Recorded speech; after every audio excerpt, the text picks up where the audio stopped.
안녕하세요. 11월 6일 월요일입니다. 오늘은 욥기 3장 1절부터 26절까지입니다. 제가 읽겠습니다. 그 후에 욥이 입을 열어 자기의 생일을 저주하니라. 욥이 입을 열어 이르되 내가 낱날이 멸망하였더라면 산의 아이를 베었다 하던 그 밤도 그리하였더라면 그날이 캄캄하였더라면 하나님이 위에서 돌아보지 않으셨더라면 빛도 그날을 비추지 않았더라면 어둠과 죽음의 그늘이 그날을 자기의 것이라 주장하였더라면 구름이 그 위에 덮였더라면 흑암이 그날을 덮었더라면 그 밤이 캄캄한 어둠에 잡혔더라면 해의 날수와 달의 수에 들지 않았더라면 그 밤에 자식을 베지 못하였더라면 그 밤에 즐거운 소리가 나지 않았더라면 나를 저주하는 자들 곧 리워야단을 격동시키기 익숙한 자들이 그 밤을 저주하였더라면 그 밤에 새벽 별들이 어두웠더라면 그 밤이 광명을 발할지라도 얻지 못하며 동틈을 보지 못하였더라면 좋았을 것을 이는 내 모태의 문을 닫지 아니하여 내 눈으로 환난을 보게 하였음이로구나. 어찌하여 내가 태에서 죽어 나오지 아니하였던가. 어찌하여 내 어머니가 해산할 때에 내가 숨지지 아니하였던가. 어찌하여 무릎이 나를 받았던가. 어찌하여 내가 젖을 빨았던가. 그렇지 아니하였던들 이제는 내가 평안히 누워서 자고 쉬었을 것이니 자기를 위하여 폐허를 일으킨 세상 임금들과 모사들과 함께 있었을 것이요 혹시 금을 가지며 은으로 집을 채운 고관들과 함께 있었을 것이며 또는 낙퇴되어 땅에 묻힌 아이처럼 나는 존재하지 않았겠고 빛을 보지 못한 아이들 같았을 것이라. 거기서는 악한 자가 소요를 그치며 거기서는 피곤한 자가 쉼을 얻으며 거기서는 갇힌 자가 다 함께 평안히 있어 감독자의 호통 소리를 듣지 아니하며 거기서는 작은 자와 큰 자가 함께 있고 종이 상전에게서 놓이느니라. 어찌하여 고난을 당하는 자에게 빛을 주셨으며 마음이 아픈 자에게 생명을 주셨는고 이러한 자는 죽기를 바라도 오지 아니하니 땅을 파고 숨긴 보배를 찾음보다 죽음을 구하는 것을 더하다가 무덤을 찾아 얻으면 심히 기뻐하고 즐거워하나니 하나님에게 둘러싸여 길이 아득한 사람에게 어찌하여 빛을 주셨는고 나는 음식 앞에서도 탄식이 나며 내가 앓는 소리는 물이 쏟아지는 소리 같구나. 내가 두려워하는 그것이 내게 임하고 내가 무서워하는 그것이 내 몸에 미쳤구나. 나에게는 평온도 없고 안일도 없고 휴식도 없고 다만 불안만이 있구나. 아멘. 욥의 고통 속에 우리가 이제 본격적으로 함께 그것을 바라보면서 그들의 이야기에 또 참여하고 우리를 좀 살펴보고 하는 시간들로 한 걸음 한 걸음 이제 나아가면 좋겠습니다. 욥은요 앞서서 큰 어려움 속에서도 잘 견디고 어떤 믿음의 본이 되는 모델이 될 만한 그런 말을 하고 그런 행동을 했던 사람이지 않습니까? 그런데 그런 욥이 지금 자기의 처지는 질그릇 조각으로 자기의 몸을 긁고 있는 참 비참하고 고통스러운 그런 처지에 놓여 있죠. 심지어 자신의 아내가 차라리 하나님 욕하고 죽으라 이렇게 말하는 것을 들어야만 했던 욥이고 자기의 친구들이 찾아와서 욥을 알아볼 수도 없었는데 그것이 얼마나 비통하였는지 함께 티끌을 뒤집어 쓰고 그 옆에 앉아서 어떤 위로의 말도 건넬 수 없는 그런 처지에서 7일 밤낮을 함께 지내고 있단 말입니다. 그 친구들과의 그 시간들이 지나고 난 그 다음에 마침내 욥이 입을 열었습니다. 그런데 앞서서 보였던 그 욥의 모습과는 좀 사뭇 다르게 욥의 말이 약간은 왜 이렇게 이야기하지 하는 그런 것을 보여줍니다. 앞선 욥의 고백은 이거였잖아요. 주신 이도 여호와시고 거두시는 이도 여호와시다. 우리가 하나님에게서 복을 받았는데 화도 받지 않겠냐 이렇게 이야기하는 것이죠. 그 이야기는 모든 것이 심은 대로 거둔다라는 것으로 설명할 수 없다. 내가 심었기 때문에 하나님 주셨고 내가 안 심었기 때문에 하나님이 거두어 가셨다가 아니라 그 우리가 이해할 수 없다, 알 수 없다. 모든 것이 하나님의 뜻, 하나님의 주권 아래에 있다라고 고백하고 있는 것이죠. 그러니까 욥이 여호와 이름이 찬송 받으실지로다 이렇게 이야기하지 않습니까? 하나님의 절대 주권 아래 일어나고 있는 그 일들 우리 사람이 우리가 어찌 다 이해하고 하나님이 이러려고 이러셨구나라고 다 깨닫고 알 수 있다고 그렇게 생각할 수 있겠느냐 그 말이죠. 우리가 하나님의 뜻을 다 알고 있습니까? 우리가 생각할 때 어떤 사람들은 내가 너의 그 속뜻을 다 알아. 어떻게 하려고 하는지 내가 다 알아 라고 한다면 그 사람과 내가 동급이라고 여깁니까? 아니죠. 내가 네 머리 꼭대기에 있어 라고 그렇게 생각하지 않습니까? 그런데 우리가 어찌 하나님의 뜻을 다 알 수 있냐고요. 어찌 하나님이 우리에게 말씀하셨다고 다 이해할 수 있겠냐고요. 하나님 왜 그래요? 라고 물었을 때 하나님이 무엇인가 말씀하시면 그것이 우리가 다 이해되겠습니까? 때로는 이해되지 않는 일도, 이해할 수 없는 일들도 있겠죠. 물론 시간이 지나고 어떤 과정 속에서 하나님의 그 뜻이, 그 마음이 깨달아지고 이해가 될 때가 우리에게 있기 때문에 그것이 은혜가 되고 감사가 될 때가 있는 것이지 않습니까?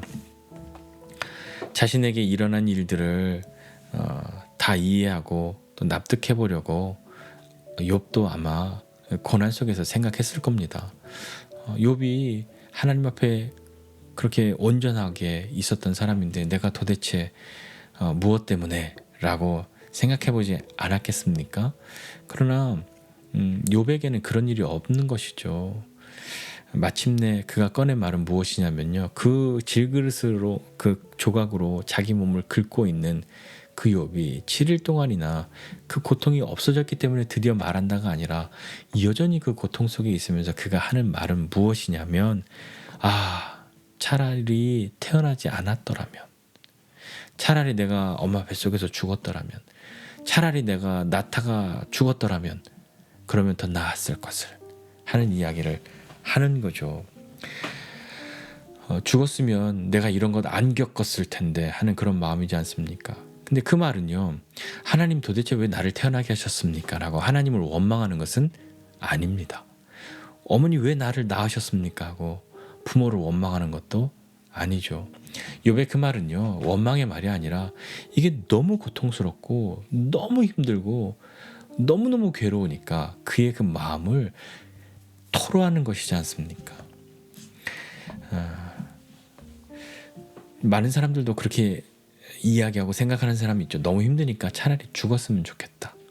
근데 그 말이 실제로 죽음을 선택하는 그런 데까지 나아가는 안타까운 일도 있지만, 죽는 것이 차라리 지금 이것보다 더 낫겠다라고 하는 그 마음이, 그러니까 그 당하고 있는 것이 얼마나 고통스럽고 얼마나 힘들면 차라리 죽는 것이 낫겠구나 라고 말하겠습니까? 욥의 말도 지금 이런 처지이지 않겠습니까? 욥이 일순간에 지금 하나님을 배반하고 하나님이 어떻게 나한테 그러실 수, 왜 나를 태어나게 하셨냐 하면서 그런 욥이 아니지 않습니까? 그런 욥이 아니라고 하는 것을 이 욥기가 시작할 때 이미 전제했지 않습니까? 그리고 욥은 우리가 어제 계속 본 말씀에 나오는 것처럼 자신의 입술로 범죄하지 않았던 그런 사람, 하나님을 원망하지 않았던 그런 욥이지 않습니까? 욥이 차라리 죽었더라면 그러면 내가 평안히 누워서 자고 쉬었을 것인데 라고 말하면서 그 모습을 이야기할 때에 뭐 의인이든 좋은 사람이든 뭐 악한 사람이든 작은 사람이든 그 어떤 사람이든지 그 모두가 다 평안이 있고 다 그렇게 아무것도 없이 그런 처지에 놓였을 것을 이라고 이야기하는 거죠. 그 이야기를 욥이 친구들에게 야 이래라고 설명하는 것이 아니었더라도 욥이 말하고 있는 이 말을 옆에서 일주일 동안에 7일간이나 아무 말 한마디도 못하고 그 옆에서 같이 아파하고 있던 친구들이 듣지 않았겠습니까? 그럴 때 어떤 친구의 마음 속에 물음표를 던진 거죠. 응? 뭐라고? 욥, 너 이상한데? 하는 그런 말을 욥이 한 겁니다. 그 친구의 입장에서는 무슨 얘기냐면, 아니 그렇다면 뭐 선한 사람이든 악한 사람이든 잘 믿었던 사람이든 안 믿었던 사람이든 하나님께 잘했던 사람이든 하나님께 못했던 사람이든 아무 상관이 없다고? 그렇게 된다면 우리가 지금 수고하고 애쓰면서 하나님을 잘 믿을 이유는 뭐야? 내가 내 삶을 희생하고 포기해가면서 헌신하고 봉사하고 충성하는 그런 이유가 없잖아. 내가 무슨 득을 보겠다고 내가 하나님께 내 모든 것을 내어드리며 그런 삶을 살아. 나도 내 멋대로 살지. 적당하게 그렇게 하지. 심은 대로 거두는 거지. 너 이상한 얘기한다? 라고 물음표를 던지는 사람의 이야기가 뒤에 또 나옵니다.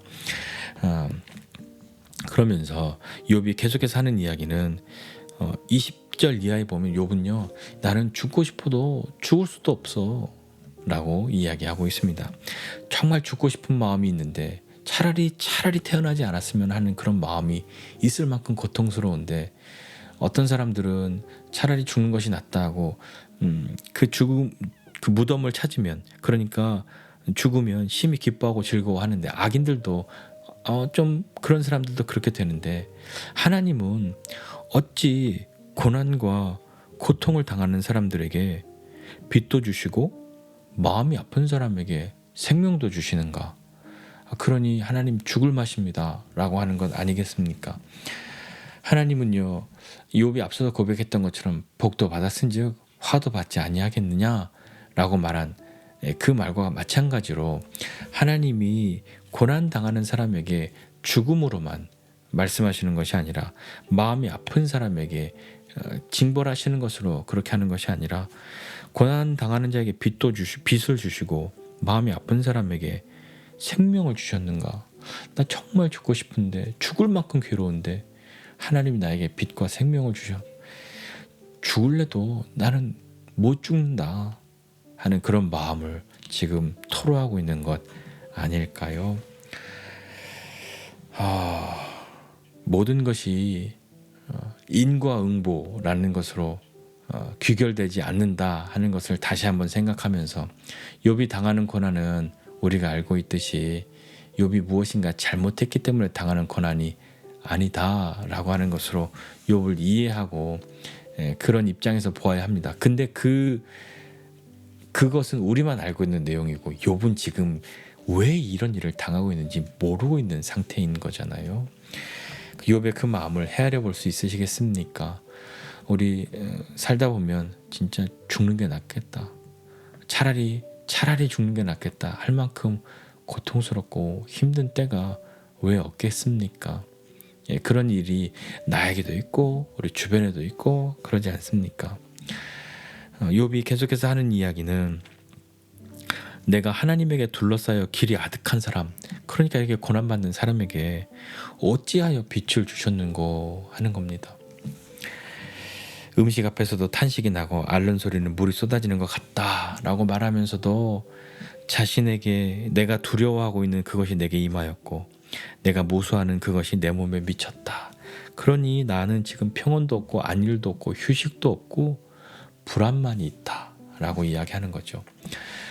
이런 고난과 고통 속에서 평안을 누리고 괜찮아 뭐 그러는 것이 너무 어려운 일, 너무 이상적인 일인데 그것이 우리에게 어려운 일이라는 것을 우리는 경험하지 않습니까? 심지어 지금 욥도요 다만 불안만 있다라고 할 정도로 그렇게 지금 자기의 마음을 토로하고 있는데 차라리 안 태어났으면 하는 그런 마음을 가지고 있는데 이런 때 우리는 어떻게 해야 되겠습니까? 이런 때에 우리는 이상적으로 기대하고 바라는 멋진 믿음의 사람의 모습이 있죠. 이렇게 힘들고 어렵지만 주님 나는 한순간도 실망하지 않고 한 번도 하나님을 실망시키지 않고 믿음으로 우뚝 서겠습니다 하는 마음의 기대와 상상은 있지만 현실이 그렇지 않았다는 것을, 현실이 그렇지 않다는 것을, 현실이 그렇지 않을 것이라는 것을 우리는 알 수 있죠. 우리가 그런 사람이 못 된다는 것을 알지 않습니까? 그러면 어떻게 해야 되겠습니까? 이해할 수 없는 고난과 고통, 그것이 우리에게 찾아온다면 하나님께 설명을 요구하고 나를 납득시키시면 내가 받아들이겠습니다 라고 말하지만 하나님의 그 마음을 우리가 어찌 다 이해하고 다 깨달을 수 있겠습니까? 물론 서두에 말씀드린 것처럼 어떤 시간들이 되면 어떠한 때가 되면 우리가 그것을 깨닫고 이해하는 때가 오겠지만 이 고난의 때에 그 한가운데에서 설명을 요구해도 우리는 그 소리를 들을 수 없죠. 하나님이 침묵하시지 않습니까? 하나님이 침묵하시는 것은요 우리를 버리신 것입니까? 하나님 설명해 주세요. 나를 이해시켜 주세요 라고 말할 때 하나님의 침묵은 우리를 버리시는 것이 아니라 어렵지만 마침내 우리가 한 걸음 한 걸음 더 앞으로 나아가서 이전에 알지 못했던 하나님을 알 수 있는 시간으로 나아가는 길이라고 하는 것을 믿어야 합니다. 그것 말고는 우리가 어떻게 이 시간들을 납득하고 그 시간들을 기꺼이 맞이하는, 믿음으로 당당하게 우뚝 서는 그런 모습을 보일 수 있겠습니까? 그러니 이렇게 차라리 죽었더라면, 차라리 태어나지 않았더라면, 죽을 만큼 괴롭고 힘들다라고 할 때 그 마음을 다른 곳에 토로하지 말고 하나님 앞에서 토로하는 것이 100배, 1000배 나은 것입니다. 하나님이 우리를 아시니까요. 죽을 만큼 힘든 그런 때가 있습니다. 고난이 이해되지 않고 받아들이기 어려워서 그렇게 소리치고 싶은 때도 있는데, 그때에도 다른 데다 소리치지 말고, 다른 데다가 어떤 공감을 구하지 말고, 어떤 위로를 구하지 말고, 하나님 앞에 있는 그대로 토로하면 어떠시겠습니까?